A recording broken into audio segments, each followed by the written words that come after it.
Hey, what's up guys? Ark here. As you can see, I'm on Aion. And if you know what Aion is, then obviously you know it's Aion. If you do not know what Aion is a free-to-play MMORPG that I feel over the recent months and couple of years actually has kind of fallen into this state of just obscurity where people don't really know what it is or they've never heard of it before.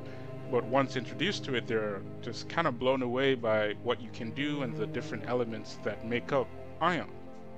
So first off, what is Aion? Like I said, it's an MMORPG. What does that stand for? It basically means massively multiplayer online role-playing game. Okay. If you do not know what an MMORPG is, I really worry about you. I really do. Unless you've been living under a rock for the past decade, I mean, you kind of sort of should know what an MMORPG is. But let's just assume that you do not know what it is, and this is your first MMO, if you're willing to give it a shot, or you've never played an MMO, period. An MMO is a massively multiplayer online game, right? That's all it is. There's just a lot of players online, and it's a game. Now add the RPG elements to it, and you have an interesting mix of player character designs, just allowing you to express yourself on this virtual level with content that is brought to you to either enrich your experience or just have you enjoy the game with other people online. Aion is no different to this. I feel that it does this genre of gaming a lot of justice in the amount of character customization and character portrayals that you can have in the game. So jumping right in here, I'm going to try to keep this very brief, just talk about the different aspects of the game, give you guys a general overview about what the game is like, and hopefully by the time I'm done you can come to your own conclusion about whether or not you're going to give the game a try or steer clear of it if it's not your cup of tea.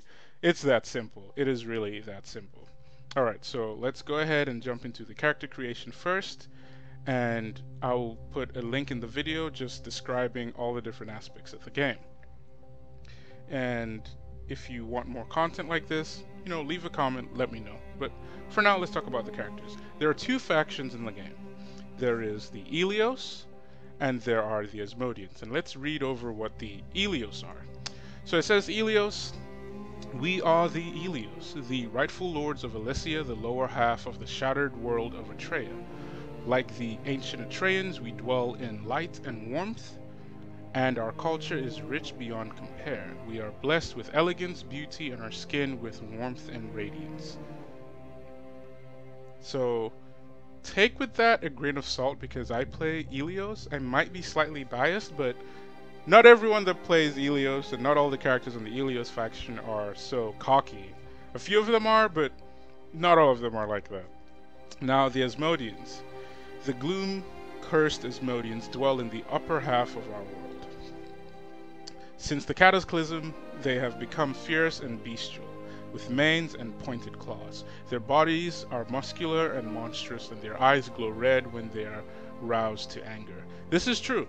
Your Asmodian character will have claws, as you can see, or not see, I guess, depending on how well this video shows up on your screen. And your character's eyes will glow red when in combat. This is a key feature of the game. Alright, moving on to character creation. And holy crap, right? That looks like a lot of different options for a class. And you haven't even created your character yet. Why are they making you choose your class right off the bat? You don't even know what your character's going to look like. Well, sit back, relax, I'm going to explain how this all works to you.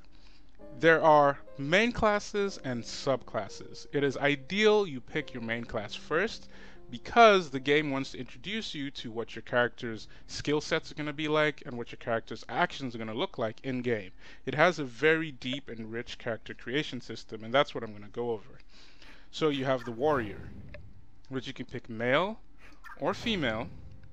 You have the scout, which you can pick male or female. Again, the mage, the priest, the technist, and the muse. let's talk about the subclasses. Now, the Muse has the Songweaver class, which currently is the only available subclass. I'm going to go ahead with the Muse and show you guys that, and then I'll move along the list and show you guys the other characters. So let's start with the Muse. And because I'm going to assume most of you are going to want to see what the female Muse is like, I'm going to pick the female Muse as my preset. Let's see, let's go with this one right here. Okay. So character creation in this game is very in-depth. You can pick every little detail from the face to the hairstyle, the eye color, skin color. I'm a guy, I don't mess with these, but you ladies out there, I know you like to doll up your character. A few of you do, not all of you, I take that back, but a few of you like to spend some time and just make your character look exactly how you want her to look. He, she, whatever, I guess. Hair options here. That's right, ladies. The Elsa hair. I know Frozen is a big deal now. It's invading everything from MMOs, media, just it's everywhere. It's in this game too. You can't escape it. There's nothing you can do about it. But yes, the different hairstyles, you can select subcategories, so short hair, long hair, ponytail, you know, pigtails, all kinds of hair, and that looks extremely special. Wow. Anyway, let's go back to the preset. I like this preset. It's one of my favorite hairstyles. Alright, so going back, you have different adornments, different jewelry, tattoos, stuff like that you can put on your character. I'm not going to go too in-depth into this because, to be honest, I'm not that great at it. But let's talk about the face details. So here you can obviously change your face ratio. And I feel like this is where the game slightly falls apart because it gives players too much freedom, I think, as far as what they want their character to look like. Like, you could spend literally hours making your character exactly how you want it to look. Log into the game and the person right next to you spent 5 minutes and their character looks just monstrous, just hideous, you know? It's just, it happens. But I do give them credit for having one of the best, I think, the best character creation systems in an MMO to date. That might change in the future when Black Desert comes out, because I think the Black Desert character creation is just beyond ridiculous.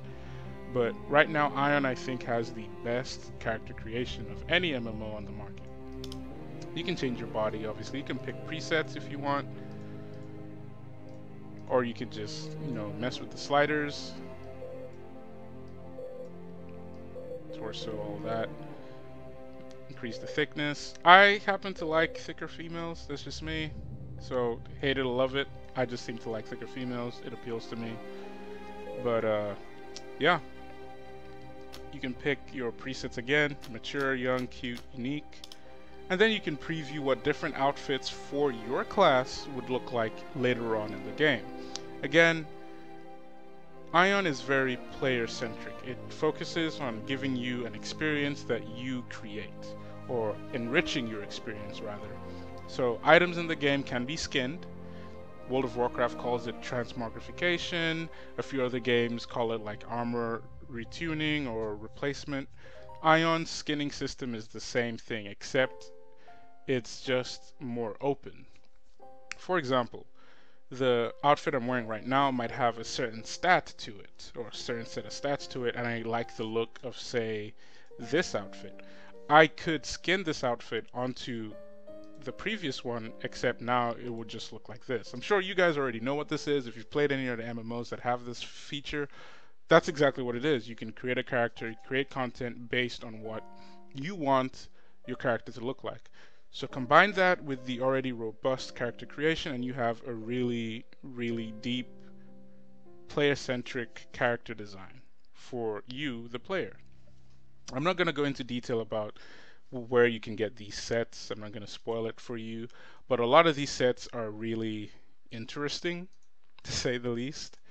Aion is a Korean MMO, initially developed in Korea by NCSoft. So a lot of these are just styles from the East, I believe. There are some Western styles too. Every once in a while, they have a contest where you can design a costume, and they will actually put it into the game, and the top 3 get a placeholder, and they put it in the game, stuff like that. This character creation also lets you view the wings. So you guys that have played Aion know how important this is. We all love our wings, guys. Let's be honest. I love my wings. I love skinning my wings. I love making my wings look like, whatever I want them to look like. But if you're new to Aion, you need to know that Aion is a very visceral game as far as combat goes, and there's aerial combat. So obviously, naturally, you have wings. The wings in the game can also be skinned. They're not permanent unless you buy them off the store. Again, microtransactions, or unless you gain them through the game by, questing, or you're doing dailies, and then you can skin those wings onto other wings. But other than that, the skins you get in the game, once skinned, aren't permanent. They have a certain timer unless you buy them from the store. Again, it is a free-to-play game. They have to make money somehow, but the default skins for these wings aren't bad. They really aren't. Okay, so let's look at some wings here. Our little lady friend here has a lot of different options she's showcasing. Yes, and here we have the beautiful white tiny angel wings. Right, beautiful, just astounding splendor of show here. Anyway, and here we have the butterfly wings of death. Yes, as you can see, they are very fairy-like. Frightening, aren't they? Imagine chasing down a group of Asmos just with your wings just flapping.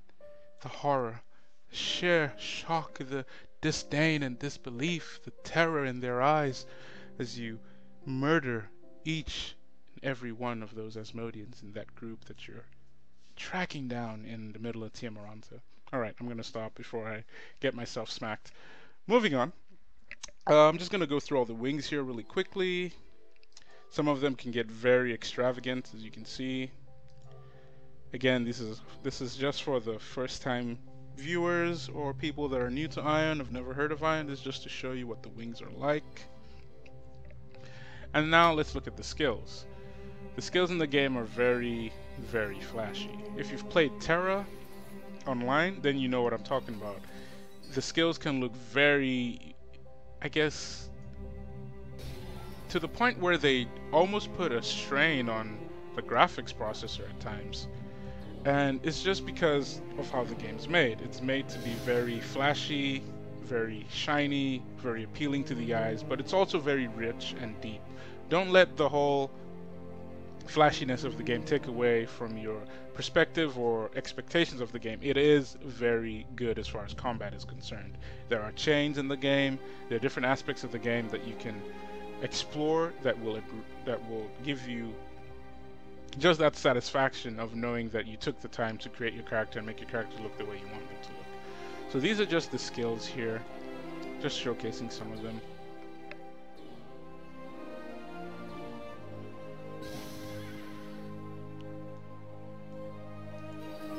So the song weavers, as I picked right here, the muses are just musical characters.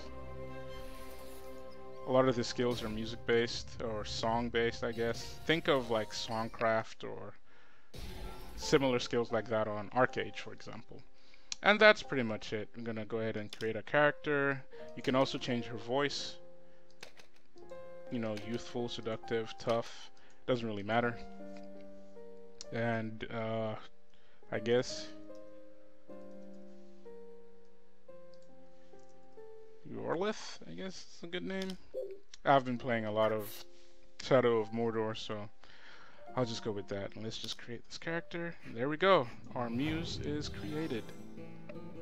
These are my characters. And next video I'm going to cover some more of the character creation and just show you what all that is about as far as... Actually, you know what? I think I'm going to cover a little bit more of that right here. Let's just keep going. to see what all the other characters are like. Actually, no, I can't do that. Alright, I will cover that in a later video, show you all the different classes, what to expect. My next video, however, is going to showcase the end-game content and just what you can do and what you can't do in game. Alright, yet again, thanks for watching this video. If you like it, leave a comment, click the like button, subscribe, let me know that you appreciate the content. If you don't like it, if you think it's a waste of time, again, leave a comment, dislike the video, let me know how you feel. I appreciate all feedback, and I will try to get more content to you as quickly as possible. Thanks for watching, guys. Take care.